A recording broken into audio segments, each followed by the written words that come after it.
Aku Mayang, umurku 38 tahun, dan hidupku berputar di antara aroma manis kue apem yang kukukus setiap pagi di dapur kecil rumahku di kampung. Rumahku sederhana, berdinding kayu dengan atap genteng yang sedikit bocor kalau hujan deras. Tapi di dapur inilah aku merasa hidup. Setiap pukul 4 pagi saat ayam tetangga baru mulai berkokok, aku sudah bangun, menyalakan tungku dan mulai mencampur tepung beras, kelapa parut, dan gula merah.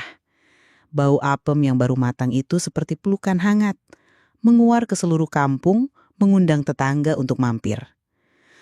Mayang, apemnya kok selalu enak sih? Rahasianya apa? Tanya Mpok Sari, tetangga yang selalu jadi pelanggan pertamaku. Aku cuma nyengir, rahasianya cinta Mpok, candaku. Meski dalam hati aku tahu, hidupku nggak seindah aroma kueku. Aku dan Bima, suamiku, sudah 12 tahun menikah, tapi Tuhan belum kasih kami anak. Setiap kali topik ini muncul, suasana di rumah jadi sepi. Kayak ada tembok tak terlihat di antara kami. Bima orang baik, tapi dia pendiam. Dan aku sering ngerasa sendiri, meski kami tidur dalam satu ranjang. Pagi ini seperti biasa, aku sibuk menata apem di bakul anyaman siap berangkat ke pasar. Di luar, embun masih menempel di rumput dan suara azan subuh menggema pelan dari masjid kampung. Aku tarik napas dalam, mencium aroma apem yang masih hangat dan berdoa dalam hati. Tuhan, kasih aku kekuatan buat jalani hari ini. Di pasar, hidupku jadi lebih rame. Warung kecilku yang cuma meja kayu dengan kain penutup warna-warni selalu penuh sesak. Ada ibu-ibu yang beli apem buat sarapan anak-anak mereka. Ada bapak-bapak yang mampir sambil bawa koran. Dan anak-anak kecil yang ngintip dengan mata berbinar, berharap aku kasih apem gratis. "Mayang, ini apemnya kok makin sedikit porsinya ya?" keluh Pak Yanto, pelanggan setiaku yang selalu bercanda. "Bukan porsinya yang kecil, Pak, perut Bapak yang makin besar," balesku, dan kami berdua ketawa. Di pasar ini, aku merasa punya tempat, punya peran. Tapi begitu pulang ke rumah, rasa hampa itu datang lagi. Bima biasanya pulang sore, bau kayu dan peluh menempel di bajunya. Dia tukang kayu yang hebat, tangannya kasar tapi lembut kalau memelukku. Malam ini kami makan malam dengan ikan asin dan sayur kol, seperti biasa. "Hari ini rame, Mei?" tanyanya, suaranya pelan seperti selalu. "Lumayan, Bim, apemnya laku 50 biji, jawabku berusaha ceria. Tapi obrolan kami berhenti di situ. Aku pengen cerita soal harapanku punya anak, tapi lidahku kelu, takut Bima cuma diem lagi. Aku cuma bisa nyanyi kecil-kecil sambil cuci piring, lagu dangdut lawas yang bikin hati sedikit ringan. Di luar, jangkrik bernyanyi, dan aku ngerasa hidupku kayak lagu yang nadanya monoton, indah tapi gak kemana-mana. Hari itu, suasana rumah berubah. Pagi-pagi Bima bilang kalau ayahnya, Pak Sarto, mau mampir dari desa sebelah. Dia bilang cuma nginep 5 hari, bantu aku perbaiki atap, kata Bima sambil nyeruput kopi. Aku angguk, senang karena Pak Sarto orangnya asik. Dia duda, istrinya, ibu mertuaku, meninggal 5 tahun lalu. Dan sejak itu dia tinggal sendirian di rumah tua di ujung desa. Pak Sarto tiba siang itu, membawa tas kain lusuh dan senyum lebar. "Mayang, apa kabar? Masih cantik aja ya?" sapanya. Matanya berbinar. Aku cuma ketawa. "Bapak bisa aja, dah tua kok masih genit." Dia ketawa lepas, suaranya menggema di ruang tamu. Malamnya aku masak ayam gulai, hidangan favorit Pak Sarto. Kami makan bertiga dan suasana terasa hangat, kayak keluarga beneran. "Mayang, masakanmu ini bikin kangen sama masakan almarhumah," kata Pak Sarto. Nadanya lembut tapi ada rona sedih di matanya. Aku cuma senyum, nggak tahu harus jawab apa. Bime cuma makan dalam diam, sesekali nyonggol tanganku, kayak mau bilang dia senang aku akur sama ayahnya. Tapi di balik kehangatan itu ada sesuatu yang nggak bisa kuabaikan. Aku ngerasa Pak Sarto sering melirik tuh, bukan lirikan biasa, tapi yang bikin bulu kuduku merinding. Hari kedua Pak Sarto di rumah, aku mulai ngerasa nggak enak. Pagi itu, aku lagi di dapur, nyanyi kecil sambil ngaduk adonan apem. Aku suka nyanyi lagu-lagu lawas, bikin kerjaan terasa ringan. Tiba-tiba aku ngerasa ada yang liatin dari pintu dapur. Pas aku noleh, Pak Sarto berdiri di sana, bersandar di kusen, matanya nempel ke aku. "Lagu yang bagus, Mai. Suaramu juga merdu," katanya. Senyumnya lebar, tapi ada sesuatu di matanya yang bikin aku salah tingkah. Bapak sudah bangun. Mau kopi?" Tanyaku buru-buru, berusaha alihkan suasana. "Nanti aja, Mai. Aku suka ngeliat kamu kerja. Kayak tari-tarian gitu gerakanmu," balasnya. Dan aku cuma bisa ketawa kering. Aku cepet-cepet balik ke adonan, pura-pura sibuk, tapi hati ini dak-dikduk. Sepanjang hari, aku ngerasa matanya selalu nyusul kemanapun aku pergi. Pas aku nyapu halaman, dia ngintip dari jendela. Pas aku nyiram tanaman, dia tiba-tiba muncul bawa ember. Bilang, "Biar Bapak bantu." Aku cuma angguk. Tapi perasaan gak nyaman itu makin kuat. Malamnya, aku ceritain ke Bima soal atap yang udah mulai diperbaiki. Berusaha buang pikiran aneh itu. "Ayah bilang besok selesai, Mai. Dia hebat ya," kata Bima. Matanya penuh kekaguman ke ayahnya. Aku cuma angguk. Gak berani bilang apa yang beneran ada di pikiranku. Malam ketiga, Bima lembur di proyek tetangga. Ninggalin aku dan Pak Sarto di rumah. Aku coba sibukin diri di dapur, beresin sisa-sisa adonan apem. Pak Sarto masuk, bawa cangkir kosong, bilang mau bikin teh. "Mayang, duduk sini dulu, temenin Bapak ngobrol," katanya menarik kursi di meja makan. Aku ragu, tapi gak enak nolak. Dia mulai cerita soal masa mudanya. Soal gimana dia dan ibu mertua dulu pacaran di bawah pohon kelapa, soal mimpinya punya keluarga besar. Tapi hidup gak selalu ngasih apa yang kita mau ya, Mai. Katanya tiba-tiba nadanya berubah serius. Aku cuma angguk, ngerasa gak nyaman. Lalu dia ngeliatin aku lama dan bilang, "Kamu tuh istimewa, Mayang. Cantik, pinter masak, pinter nyanyi. Bima beruntung punya kamu." Aku cuma tersenyum kecut. "Bapak bisa aja." Saya mau cek apem di tungku dulu ya." Aku buru-buru bangun. Jantungan. Di dapur, aku nyanyi keras-keras, berusaha nutup suara hati yang tiba-tiba kacau. Kenapa kata-kata Pak Sarto bikin aku ngerasa aneh?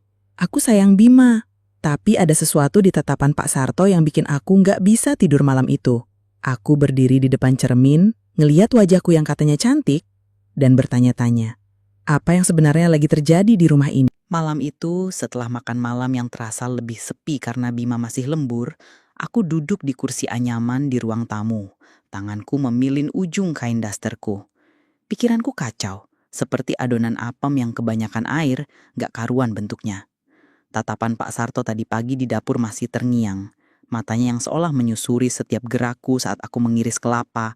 Aku tahu dia ayah mertuaku, tapi ada sesuatu di caranya memandang yang bikin dadaku sesak. Aku coba alihkan pikiran dengan nyanyi pelan, lagu dangdut lawas yang biasa bikin aku rileks, tapi kali ini suaraku serak, seperti tahu perasaan yang ku coba sembunyikan. "Mayang, masih melek?" Suara Pak Sarto tiba-tiba menggema dari pintu dapur. Aku kaget, hampir menjatuhkan gelas air di tanganku. Dia berdiri di sana, memakai kaos oblong lusuh dan celana pendek, rambutnya yang mulai memutih sedikit berantakan. Iya Pak, cuma gak bisa tidur," jawabku, berusaha tenang. Dia melangkah masuk, menarik kursi di depanku, dan duduk dengan santai. "Bima belum pulang ya? Anak itu kerja mulu kayak bapaknya dulu," katanya tersenyum kecil. Aku cuma angguk, gak tahu harus bilang apa. Tiba-tiba dia mencondongkan badan, matanya menatapku tajam. "Mayang, kamu bahagia gak sama Bima?" tanyanya, suaranya pelan tapi berat. Aku tersentak, gak nyangka pertanyaannya bakal sefrontal itu. "Bahagia, Pak. Bima orang baik," jawabku cepat, tapi suaraku gemetar. Dia cuma mengangguk, tapi tatapannya gak lepas dari wajahku, seperti mencari sesuatu di balik kata-kataku. Aku buru-buru bangkit, bilang mau cek pintu belakang, padahal cuma cari alasan kabur dari ruangan yang tiba-tiba terasa pengap. Keesokan paginya, aku bangun dengan kepala penuh kabut. Aku berdiri di dapur, mengukus apem seperti biasa, tapi tanganku bergerak otomatis. Pikiranku menghayang ke obrolan semalam. Aku gak habis pikir kenapa Pak Sarto tanya soal kebahagiaanku, dan kenapa aku ngerasa bersalah hanya karena menjawab pertanyaannya. Aroma apem yang biasanya bikin aku semangat, sekarang cuma bikin perutku mual. Aku coba fokus, tapi pikiran liar itu muncul lagi. Soal anak, soal Bima yang mungkin gak bisa kasih aku keturunan, dan soal Pak Sarto yang entah kenapa terus muncul di kepalaku. Ya Tuhan, apa yang salah sama aku? Gumamku pelan sambil menutup wajah dengan tangan. Tiba-tiba aku dengar langkah di belakangku. Pak Sarto masuk dapur, membawa bakul kosong. Mayang, ini bakulnya buat apem ya? Tanyanya, suaranya biasa saja. Aku angguk, berusaha nggak ketahuan panik. Tapi pas aku mau ambil bakul itu, tangannya menyenggol tanganku. Dan dia nggak buru-buru menariknya. Sentuhannya cuma sekilas, tapi bikin jantungku berdegup kencang. Maaf Pak, saya ambil dulu, kataku cepat, sambil menjatuhkan bakul. Aku buru-buru balik ke tungku, pura-pura sibuk, tapi kepalaku penuh pertanyaan. Apa itu sengaja? Aku coba nyanyi keras-keras, lagu apa aja, biar nggak denger suara hatiku yang mulai nggak karuan. Pak Sarto cuma berdiri di sudut, ngeliatin aku dengan senyum kecil sebelum akhirnya keluar dapur. Aku tarik napas lega, tapi perasaan bersalah itu nggak mau pergi. Siang itu aku kabur ke warung Mbok Sari di pasar. Butuh udara seger dan seseorang buat diajak ngobrol. Mbok Sari yang selalu ceria dengan kain kebayanya yang warna-warni lagi nyusun sayuran di lapaknya. Mayang, muka lo kok kusut kayak kubis layu? Bima bikin masalah? Tanyanya, matanya penuh rasa ingin tahu. Aku cuma geleng kepala, tapi akhirnya cerita juga soal Pak Sarto. Tentu saja dengan versi yang lebih aman. Mpok, ayah mertuaku kok kayaknya terlalu perhatian. Aku salah gak sih ngerasa gak nyaman? Tanyaku suaraku pelan. Mbok Sari ketawa lelet. Tangannya menyodorkan segelas teh manis. Mayang, lo cantik. Umur 38 tapi kayak 28. Wajar kalau Pak Sarto naksir. Dia kan duda. Darah mudanya bangkit lagi. Candanya, tapi kata-katanya bikin aku tambah bingung. Mpok serius, ini gak lucu, protesku. Tapi dia cuma nyengir. Ya udah, lo bilang aja kalau lo nggak asrek.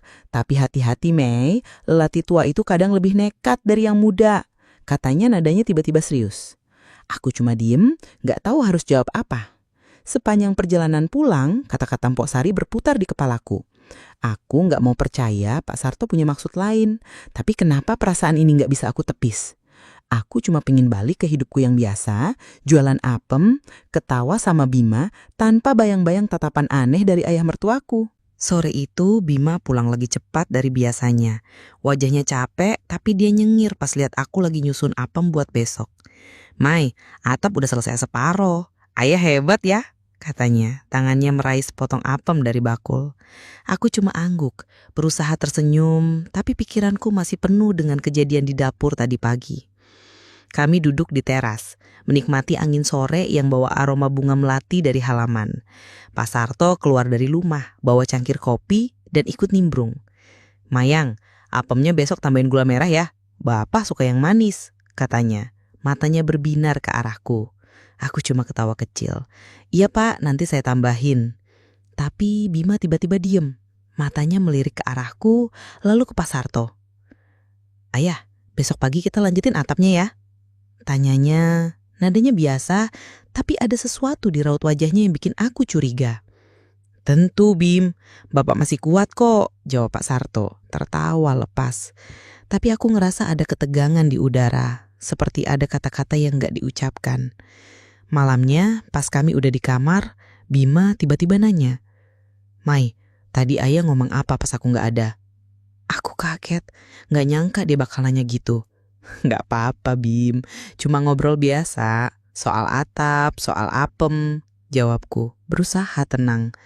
Bima cuma angguk, tapi matanya bilang dia gak sepenuhnya percaya. Aku peluk dia erat malam itu. Berharap pelukanku bisa nyeningin keraguannya. Tapi di dalam hati, aku tahu ada badai yang mulai terbentuk.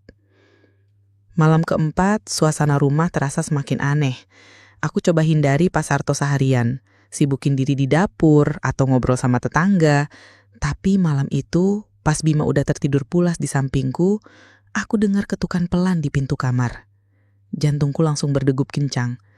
Aku buka pintu sedikit, dan di sana berdiri Pak Sarto, memakai baju tidur yang sedikit kusut.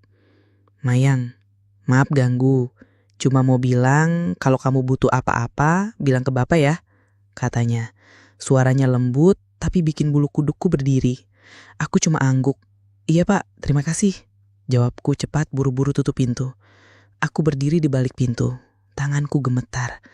Apa maksudnya datang tengah malam gitu? Aku gak bisa tidur malam itu. Pikiranku penuh dengan bayang-bayang tatapannya, kata-katanya, dan perasaan bersalah yang semakin mencekik. Aku sayang Bima, tapi kenapa ada bagian kecil di hatiku yang bertanya-tanya soal Pak Sarto? Aku benci diri sendiri karena memikirkan hal-hal yang gak seharusnya. Tapi pikiran itu seperti nyanyi dangdut yang gak bisa kusetop, terus berputar di kepalaku. Malam itu, setelah ketukan pintu dari Pak Sarto yang bikin jantungku nyaris copot, aku terjaga sampai subuh. Aku duduk di samping ranjang, mendengar dengkuran pelan Bima, tapi pikiranku berputar kacau seperti adonan apem yang keaduk terlalu kencang. Aku sayang Bima, itu pasti. Tapi kenapa kata-kata Pak Sarto dan tatapannya terus menari-nari di kepalaku? Aku merasa kotor, seperti telah mengkhianati suamiku hanya dengan memikirkan hal-hal yang gak seharusnya. Di luar, jangkrik dan embun pagi yang dingin seolah menertawakanku. Aku coba berdoa, minta petunjuk. Tapi yang ada cuma rasa bersalah yang semakin mencekik. Pagi harinya, aku bangun lebih awal dari biasa. Buru-buru ke dapur untuk mengalihkan pikiran. Aroma apem yang kukukus biasanya bikin hatiku tenang, tapi hari ini rasanya seperti asap yang cuma bikin sesak. Aku nyanyi pelan, lagu dangdut kesukaanku, tapi suaraku serak, seperti tahu apa yang kucoba sembunyikan. Mayang, pagi-pagi udah nyanyi, semangat betul. Suara Pak Sarto tiba-tiba muncul dari pintu dapur. Aku kaget, hampir menjatuhkan sendok kayu di tanganku. Dia berdiri di sana, memakai kemeja lusuh dan celana panjang, matanya masih penuh dengan kilau yang bikin aku gak nyaman. Pak, cuma biasa aja. Baba mau sarapan apa? Tanyaku, berusaha mengalihkan suasana. Apem kamu aja cukup, Mei. Tapi kalau ada kopi, Bapak gak nolak. Jawabnya tersenyum lebar. Aku buru-buru ke tungku, pura-pura sibuk. Tapi hatiku berdegup kencang. Aku tahu, aku harus ngomong sesuatu. Harus hentikan perasaan aneh ini sebelum jadi lebih buruk. Siang itu, aku akhirnya memberanikan diri. Aku gak bisa terus begini, dikejar rasa bersalah dan bingung yang gak jelas. Setelah Bima pergi ke proyek tukang kayunya, aku lihat Pak Sarto duduk di teras, ngeliatin anak-anak tetangga main layangan. Aku tarik nafas dalam, lalu mendekatinya. Pak, boleh ngomong sebentar? Tanyaku. Suaraku pelan tapi tegas. Dia menoleh, alisnya terangkat, tapi senyumnya tetap ada. Tentu, Mei, apa kabar? Jawabnya, nadanya santai. Aku duduk di kursi kayu di sebelahnya. Tanganku memilin ujung kain dasterku. Pak, maaf kalau saya salah tangkep, tapi perhatian Bapak ke saya kok rasanya agak beda. Saya nggak nyaman, kataku, berusaha menatap matanya. Wajahnya berubah sejenak, seperti kaget, tapi lalu dia tertawa pelan. Mayang, kamu terlalu serius. Bapak cuma kagum sama kamu, cantik, pinter masak, baik hati. Bima beruntung punya menantu kayak kamu, katanya. Tapi matanya nggak sepolos kata-katanya. Aku cuma angguk. Saya cuma sayang sama Bima, Pak. Saya nggak mau ada yang salah paham. Tambahku, berusaha menutup obrolan.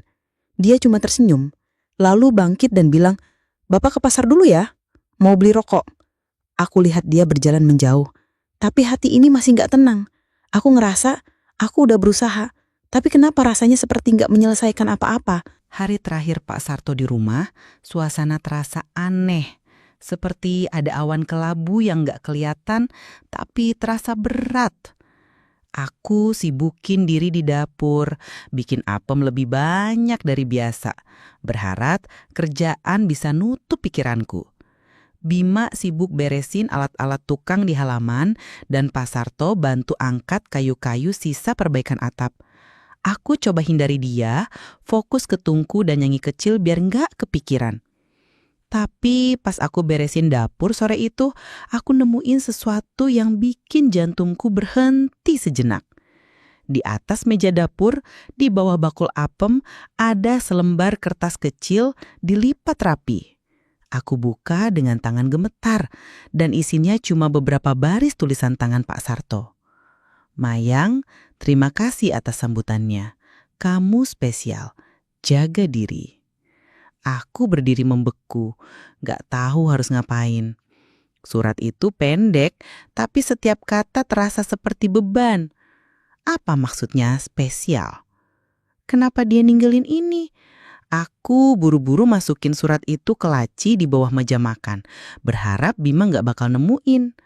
Malam itu, pas Pak Sarto pamit pulang, dia cuma senyum ke aku dan bilang, "Mayang, jaga Bima baik-baik ya." Aku cuma angguk, gak bisa ngeluarin kata-kata.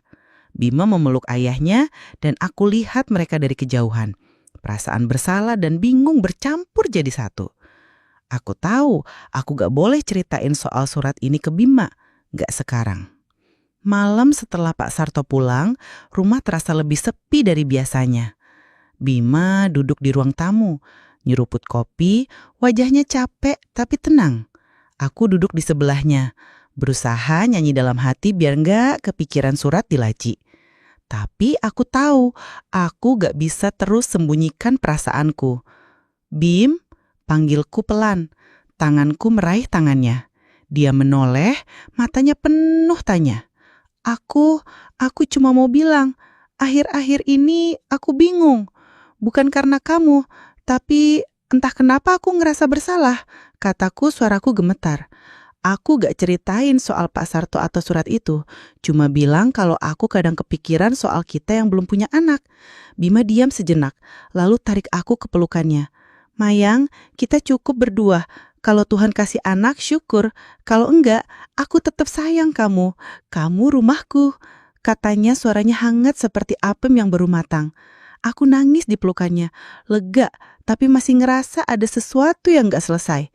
Surat itu, tatapan Pak Sarto dan pikiran liarku masih ada di sudut hati, seperti bayangan yang gak mau pergi. Keesokan harinya, aku balik ke rutinitasku. Pagi-pagi aku ke dapur, nyalain tungku, dan mulai bikin apem. Aroma manisnya menguar lagi, dan suara anak-anak tetangga yang main di luar bikin hidupku terasa normal. Aku bawa bakul apem ke pasar, ketawa sama Mpok Sari, dan melayani pelanggan seperti biasa. "Mayang, apemnya kok tampak enak? Jatuh cinta ya?" canda Pak Yanto, pelanggan setiaku. Aku cuma ketawa. "Cinta sama apem aja, Pak," balesku berusaha ceria. Tapi setiap kali aku buka laci di rumah, lihat surat kecil itu, hati ini seperti disentuh angin dingin. Aku gak tahu apa maksud Pak Sarto, dan aku gak yakin pengen tahu. Yang aku tahu, aku pilih Bima, pilih hidupku yang sederhana ini, meski kadang hampa. Aku tarik napas dalam, nyanyi pelan sambil nyusun apem, dan berharap waktu bisa bikin semuanya jelas. Mungkin cerita ini belum selesai, tapi untuk sekarang, aku cuma mau fokus ke apemku, ke Bima, dan ke hati yang kuharap gak goyah lagi.